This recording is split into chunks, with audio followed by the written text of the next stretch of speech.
Hello 啊，大家，周末48小时杭州短途旅行，跟我一起徒步看山喝酒吃美食吧。提前几周计划的旅行，临近才发现杭州的温度接近了40度，一身要强的中国女人咬牙也要把这山给爬完。为了避开中午的高温，我们先去吃了慧娟面馆。看到窗口陈列满满的熟食，想起来刚刚吃的那个汉堡，真的是肠子都给悔青了。朋友点的是腰花半川，我和老贾头点了片川，分量都是巨大的一盆，上桌就能瞳孔放大的程度，味道还都是蛮不错的。我喜欢片川是因为里面有非常多的雪菜，而且汤头也是那种煮过比较浓郁的。上山前先买了杯冰美式降温，这次的路线全程大约11公里，耗时3个半小时左右，从九溪出发到九溪烟树、龙井村，再到云溪逐径出来。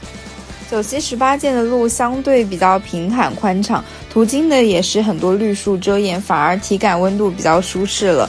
龙井村稍作休息，往上开始的路就略带挑战了，整体都是楼梯式爬坡上升，顶峰的高度大约是在400米左右，不过越往上视野就越好看，龙井梯田也是超级出片的。还没有到山顶，我们已经两腿发抖，开始气喘吁吁了，记得一定要带足水，在这一段路上是没有水会售卖的。登山后基本就是平坦的石路或者是楼梯式下坡路了，有条件的建议大家带一根轻量版的登山杖，否则下山膝盖负担真的是会挺重的。走到云溪竹径基本就离打车的地方不远了，最后消耗600多卡，晚上可以美美吃一顿了。宝中宝也是一家蛮经典的杭帮菜了，我觉得要比福源居好吃很多，几道经典菜还是很值得试一试的。不过每次到饭点人都是超级多的，大排长队的那种，拼桌会稍微快一点，超级推荐脆皮大肠，外脆里软，稍稍保留了一些大肠的本味，蘸料是酸甜口的，搭上以后超级解腻。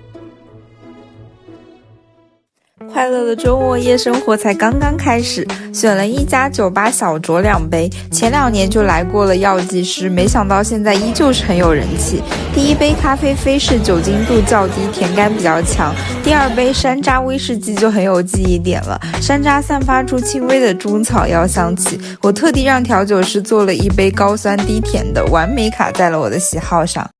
Nine Cups Coffee 也是榜上有名的咖啡馆，但这家的抹茶焙茶会更让你意犹未尽，店内的每一个器皿都美到失语的程度，超哀的主理人只想让你安静地喝完一杯超纯50厘抹茶拿铁，可以选择冰的抹茶拿铁或者是热的，热的就会有一个漂亮的拉花，配上这个器皿真的太绝了。50厘抹茶是纯味的，没有加任何的糖。临走前还去猫咪面团买了一些面包，我这个碳水脑袋到任何一个地方都没有拒绝面包的诱惑。之前在面包节吃到过这家的斑斓吐司，记忆真的超级深刻。可惜这次只买到了乌米酵叶吐司，回去的路上我就开始狂炫面包了。抹茶麻薯克林姆真的巨好吃，里面的抹茶奶油是微苦微咸的，麻薯也是糯叽叽的。这个乌米酵叶吐司回味感也是非常强的，不过我还是喜欢斑斓的。